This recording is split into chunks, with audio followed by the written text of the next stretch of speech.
सरकारें क्या कर रही हैं, इंटेलिजेंस एजेंसीज क्या कर रही हैं। राजनीतिक ये जो रिपोर्ट आई है, दो रिपोर्ट आई है। एक सिविल सोसाइटी के लोगों ने भी एक रिपोर्ट जारी की है, उसको भी आप पढ़ लीजिए। ये जो रिपोर्ट आई है, जिस रिपोर्ट की आप चर्चा कर रही हैं, अभी अधिकृत रूप से सामने नहीं आई है, लीक हो रही है। वहाँ पे किसी भी जगह पे आप छोटे छोटे मोहल्ले में चले जाइए, लखनऊ में चले जाइए, आप कल का इलाहाबाद, आज का प्रयागराज चले जाइए, जो मुस्लिम बहुल इलाकों में नए मोहल्ले बसे, जहाँ पे दोनों समुदाय के लोग, हिंदू भी रह रहे थे, मुसलमान भी रह रहे थे, और लगभग बराबरी में कोई किसी से कम नहीं था। उन इलाकों में हिंदुओं ने अपने मकान बेच दिए और वहाँ मुसलमानों की संख्या बढ़ गई, और वो लोग वहीं से निकल करके शहर के दूसरे हिस्से में रहने लगे। पलायन क्यों हुआ, आपको उसकी व्याख्या करनी पड़ेगी। पलायन केवल इसलिए हो गया कि नहीं तो इनका ये डेमोग्राफिक बदलने के लिए पलायन हो रहा है। हमारे गांव में, जैसे विनोद जी ने उसका उल्लेख किया, हमारे गांव में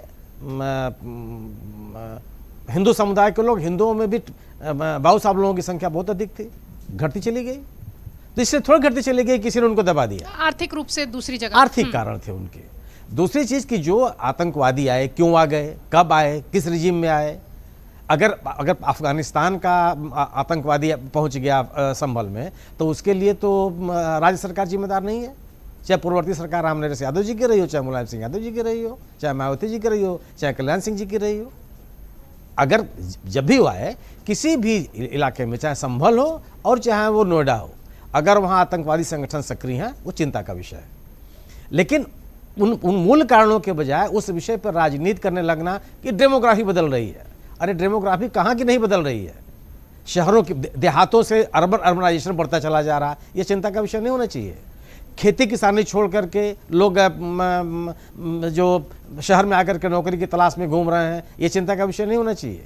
हम अपनी खेती योग्य ज़मीन को यूं ही छोड़े पड़े हुए हैं, वहाँ उसका देखभाल करने वाला कोई नहीं है, इसकी चिंता नहीं होनी चाहिए। अगर आप मुद्दों को राजनीतिक लिहाज से या राजनीतिक लाभ के लिहाज से उसकी अगर आप व्याख्या करेंगे, मूल चिंता का विषय ये होना चाहिए। डेमोग्राफी का बदलना किसी भी जगह पर यह बड़ा सवाल है। संस्कृति का नुकसान होता है, परंपराओं का नुकसान होता है, कला का नुकसान होता है, रहन सहन का नुकसान होता है। लेकिन इसकी व्याख्या इसलिए होनी चाहिए कि आखिर हो क्यों रहा है। केवल हिंदू बढ़ रहे हैं, ये चिंता का विषय हो जाए, मुसलमान बढ़ रहे हैं, ये चिंता का विषय हो जाए, इस बिना पर डेमोग्राफी परिवर्तन का मूल्यांकन नहीं किया जाना चाहिए। उन कारणों की विशद व्याख्या होनी चाहिए, उन कारणों की तलाश की जानी चाहिए जिस वजह से हो क्यों रहा है, जिस वजह से हो रहा है। अगर आप ये वीडियो YouTube पर देख रहे हैं तो हमारे चैनल को सब्सक्राइब कर बेल आइकन दबाएं, और Facebook पर देख रहे हैं तो हमारे पेज को लाइक करें।